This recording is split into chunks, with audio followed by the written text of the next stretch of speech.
Hello everyone, welcome back to GGN. This is part 5. I was going to do just 4 parts, but I still have more news. It's just, it's crazy how it works out, but usually try to stick with 3. But since I'm just, coming back after a week, I'm ready to just do 5, whatever it takes, however long it takes to get through the news that I planned. So we're going to continue with eco-terrorism, and we'll get into some eugenics in this 5th video. Groundbreaking investigation reveals Monsanto teaming up with the U.S. military to target GMO activists. We've already covered this about activists, especially fracking, and activists being treated like insurgents or terrorists. Well, basically all protesters are going to be treated like terrorists. A hard-hitting investigative report recently published by German newspapers uncovered details about tactics being used by chemical giant Monsanto in assuming control of global agriculture. I don't know if they're assuming control, I think they pretty much have it, but by way of government authority. According to this thorough analysis, Monsanto appears to be aggressively targeting independent researchers, scientists, activists, and basically others opposed to genetically modified organisms, or GMOs, by utilizing the vast resources and manpower of both the United States federal government and the American military-industrial complex. So, a conspicuously large number of Monsanto critics report regular attacks by professional hackers. So, they detail how both individuals and groups opposed to GMOs and other chemical-based crop technologies have been threatened, hacked, slandered, and terrorized for daring to digress from the pro-GMO status. Moving on here, we have groundbreaking new study says they're linking GMOs to leukemia. So there's lots of scientists, or what they call scientists, otherwise known as academics on Monsanto's payroll, who keep spouting the preposterous statement that there was no real science to back up the claims that GMO are bad for our health, but yet another study basically says otherwise. Recently published in the Journal of Hematology and thrombia.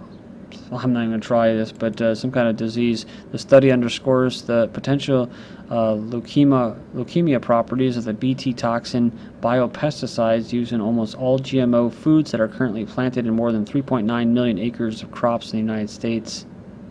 A few months ago, references to GMO were made by scientists in France who conducted a study that pinpointed Monsanto's GMO corn, called NK603, as a major cancer-causing agent. Rats develop cancerous tumors the size of ping-pong balls.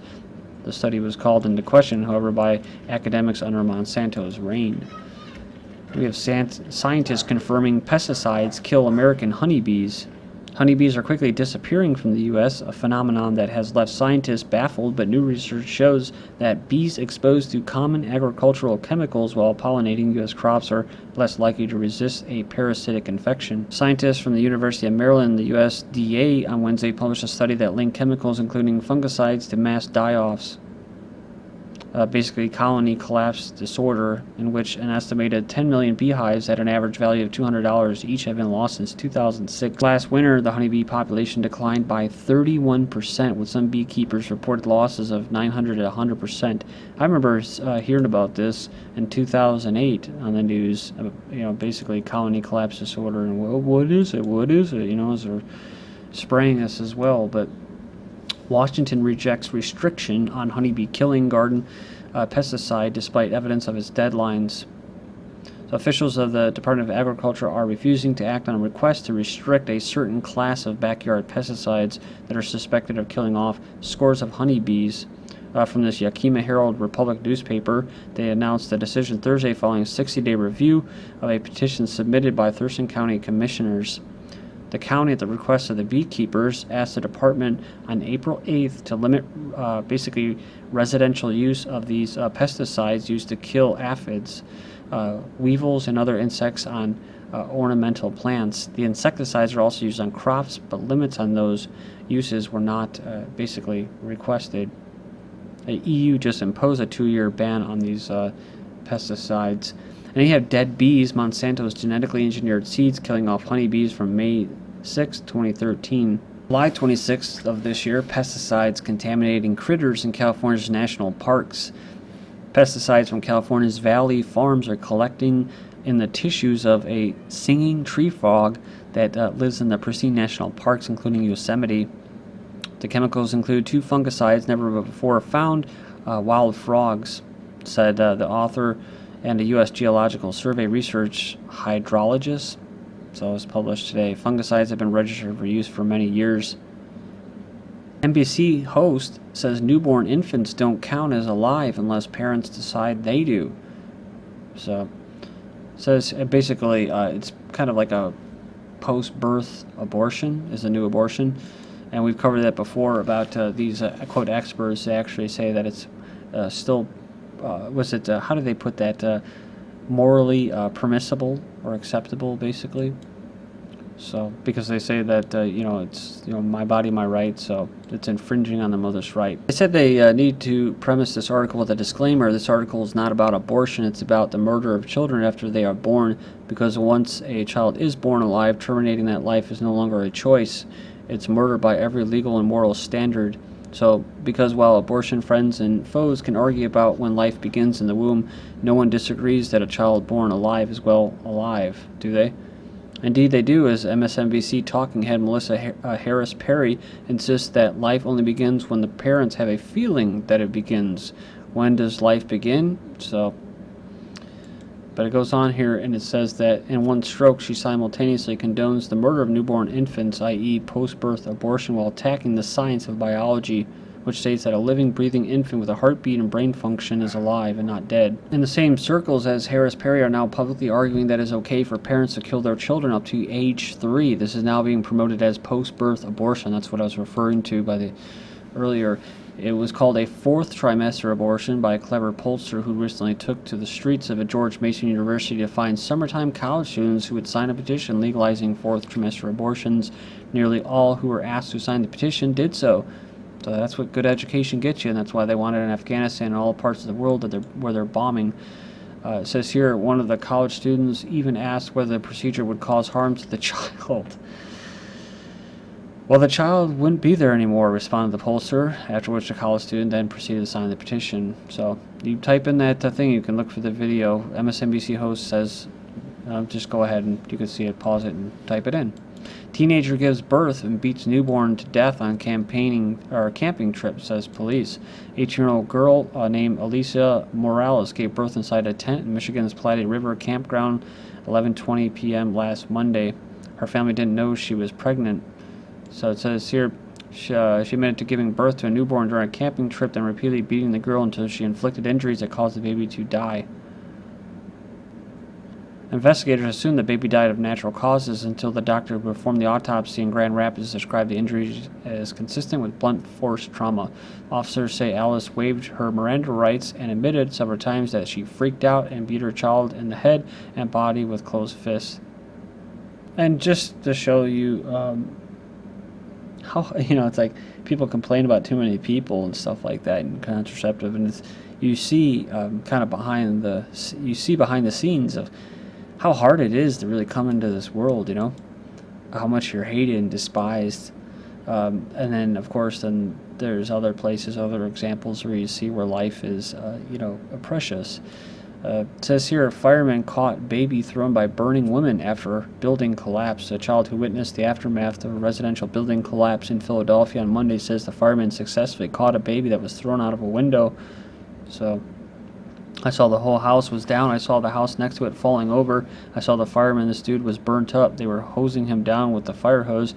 They threw this baby out of the window because the girl was on fire and the fireman had to catch the baby and all. A Finnish politician compares abortion to butchery and laments animals more protected than unborn. You see this a lot in our society, where human life, especially the ones that just come into life, aren't really all that precious or respected, but animals have more rights than people.